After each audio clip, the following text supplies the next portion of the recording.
great concerns about the citizens in our town, and I listened carefully to them. I offered to meet with the folks, and I had some health issues, and things got delayed, and we never did get another date set up. But I did go out and look at the property, and I've given this issue a great deal of thought.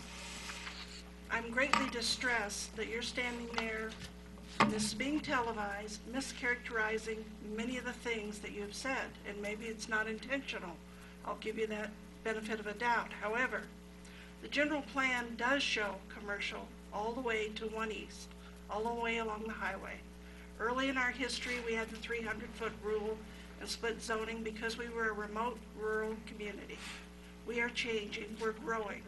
If changes weren't needed, you would not need a council. We could just do what was always done, and nothing would ever change. When you look at that, and you say it's surrounded by agriculture residential, that's a mischaracterization. There's very little residential in that strip up to 1 East. It's shown on our general plan, which was voted on by our citizens, that it is intended in the future to be commercial. So for you to say it's spot zoning or that it's surrounded by residential is incorrect, and I will not let that stand. You question the traffic issues. The traffic issues will be controlled by ADOT. We've talked tonight about we can't even pull the weeds on the center strip. We have no control of whether there's lights, roundabouts. It's a state highway. The state will not allow an entrance onto that if it is deemed by them to be unsafe or not in the public safety or interest. That is not our choice. And it will, if we approve it and the ADOT says you can't go out on the highway, it's over.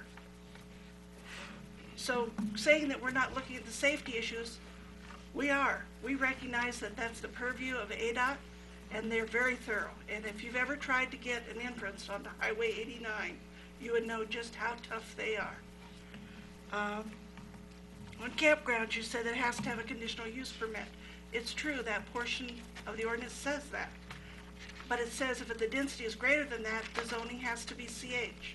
And if the zoning is CH, it does not require a conditional use permit. So once again, when we talk about spot zoning, we're talking about spot quoting of the ordinance. On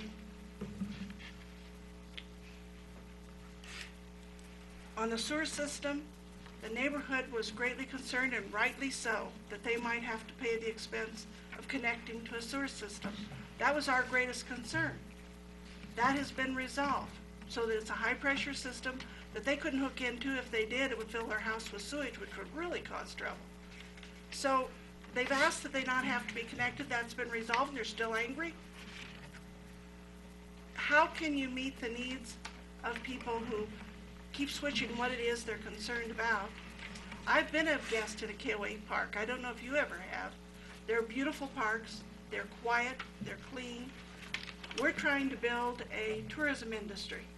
We're looking at things like bike races, dog shows, balloon races. To do that, to attract those people, you have to have a place to house them. In the past, we've been unable to do this because we couldn't offer a place for them to stay.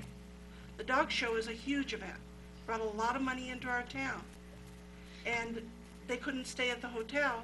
They could stay at this park. We have an economy where our construction workers don't have jobs. We have an economy where our small businesses are suffering. You saw the projections on what this would bring in local jobs. And those jobs, those people spend money, and that wasn't even shown on the possibility of income for our town. So I have to look not only at the immediate concerns of the people right by this, but also a town that needs an economic base and needs the facility that they're talking about. Thank you. Okay, thank you.